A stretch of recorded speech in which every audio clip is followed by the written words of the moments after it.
TRW. The adventure continues.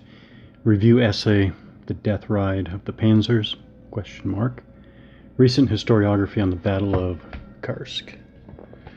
Alright, so, by Martin Locke. Every once in a while, I think something's published in military history that wargamers probably going to want to take a look at, consider, maybe even use. So that's the deal here. This is the Journal of Military History, July 2018, or volume 82, number 3 to be specific. Yeah, and this is interesting. I think it's nice to see a lot of the new historiography put together into a coherent presentation.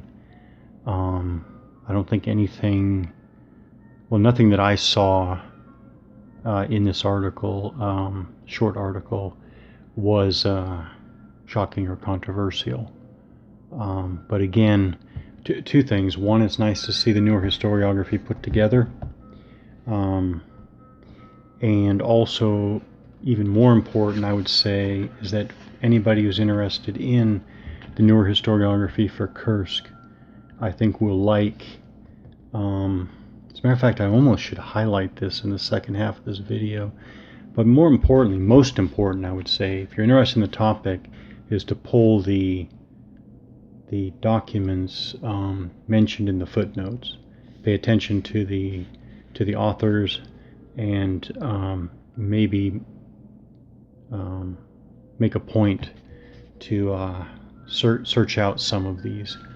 Okay, so the abstract Battle of Kursk ranks as one of the most famous and decisive battles of the Second World War. That we know very well. Nevertheless, among military historians, there is still considerable debate on this huge clash between the Red Army and the Wehrmacht. This review article discusses some of the more recent developments in the historiography of the Battle of Kursk in general, and that of Prokhorovka on 12 July 1943 in particular. So was Operation Citadel, or Citadel, indeed the Panzer Graveyard? And how decisive was this battle? ? Real quickly, Martin Locke is a historian and lecturer in the Department of European Studies, the Hague University of Applied Sciences, and Erasmus University, Rotterdam. Let's see. He specializes in modern German history and the Second World War. Locke sits on the Journal of Slavic Military Studies editorial board and is a corresponding member of the Journal of Military History editorial board.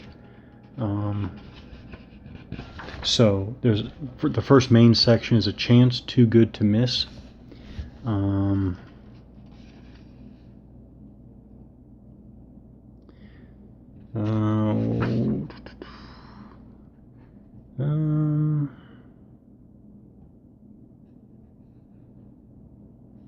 Yeah, the idea, and again, this is not meant to be incredibly controversial or what have you, but again, nice to see it put together here. The idea that Germany had indeed succeeded between March and June 1943 in rebuilding its armored forces seems to be in need of correction, at least according to a number of recent studies. Although it is true that the numbers may have recovered, the much vaunted Tiger and Panther were available in only limited numbers, although they formed a formidable battering ram. Quote, a formidable battering ram, that's from Bevor, Antony Bevor. I'm guessing at the pronunciation of several names here. And the Panzer divisions mainly relied on the Panzerkampfwagen 4 and even substantial numbers of the obsolete Panzerkampfwagen 3. Added to this were the logistical difficulties faced by the Wehrmacht. I should point out at this point, yeah, I'll do that as I go. So I think Antony Bevor is more well known, but here's Robert Forchik, and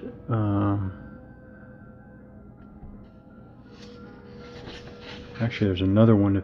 Robert Forchik published Kursk 1943, The Northern Front, Osprey, 2014. And then there's definitely Roman Tüppel, Kursk, 1943. Die größte Schlacht bei Zweiten Weltkrieges, second edition, 2017. And then there's Valery Zamullin, Battle of Kursk, Controversial and Neglected Aspects. That's published in UK, 2017. All right. Okay, and then the next major section is the Kursk Offensive as the brainchild of Hitler, ? It's kind of interesting. So he concludes from the recent historiography that, where is it? There it is. There it is.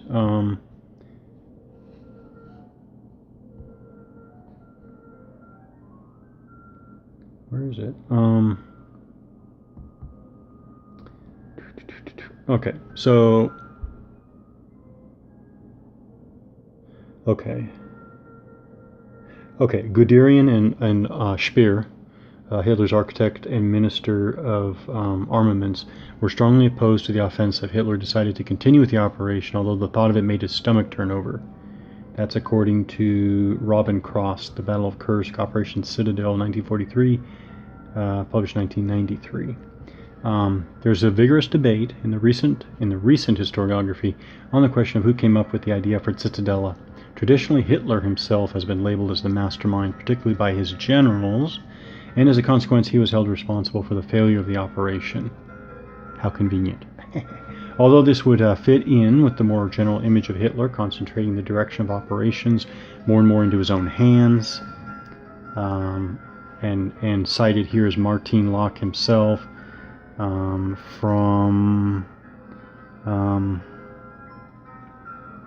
a Dutch publication from 2006, and his marshals and generals in this sense working towards the Führer.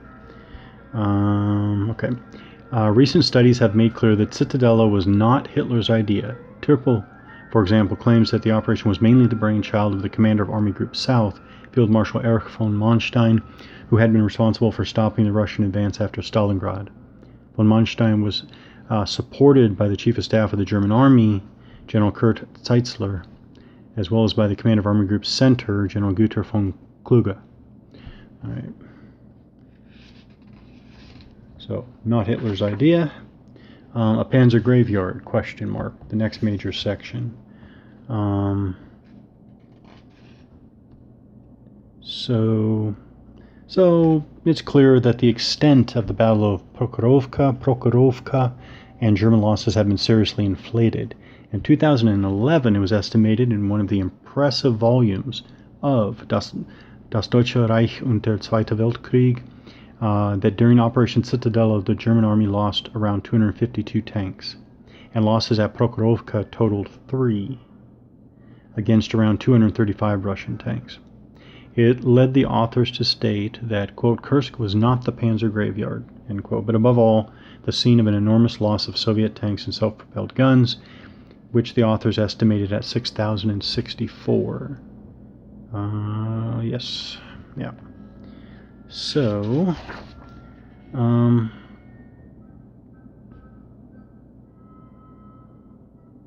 so discussions here, which is good. If you're interested in this, something to look into. He discusses George Knipe, and then again, I'll mention again Valery Zamullin. So both George Knipe and Valery Zamullin have gone to great lengths to analyze the real costs and achievements of the Red Army and the Wehrmacht at Kursk, and especially at Prokhorovka. Zamullin focused mainly on the Russian side, okay, etc., etc., etc. Very interesting. Again, if you want to get the good overview and then chase after some of these particular sources and more recent treatments. Very interesting. Finally, a decisive turning point, ? I think indeed, here's one way to sum it up.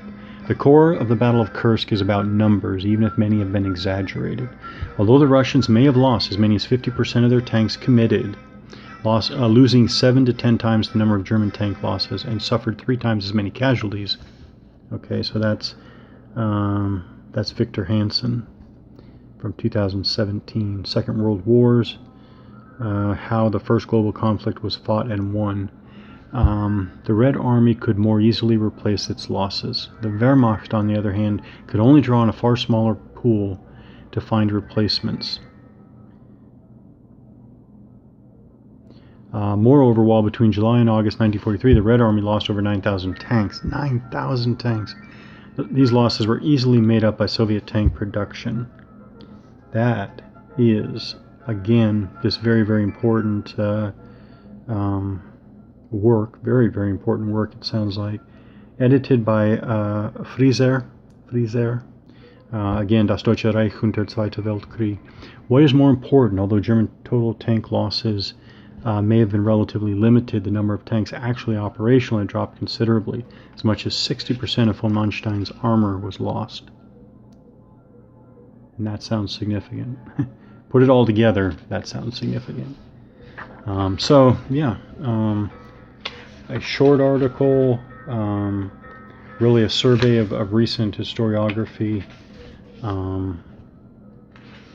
I guess it's not that short of an article. Actually, it's not that short of an article, but not too long.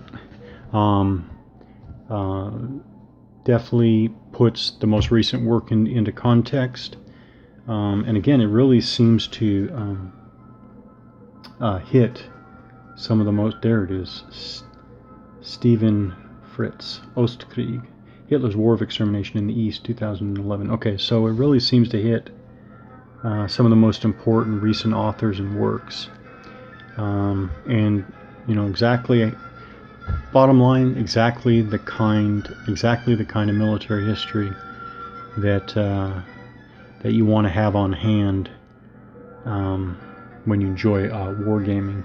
If I was not still mentally fatigued with wargaming the 20th and 21st centuries, this would make me want to pull out something like Death Ride Kursk or some other war game and you know, take a look at some of this stuff in a wargaming way.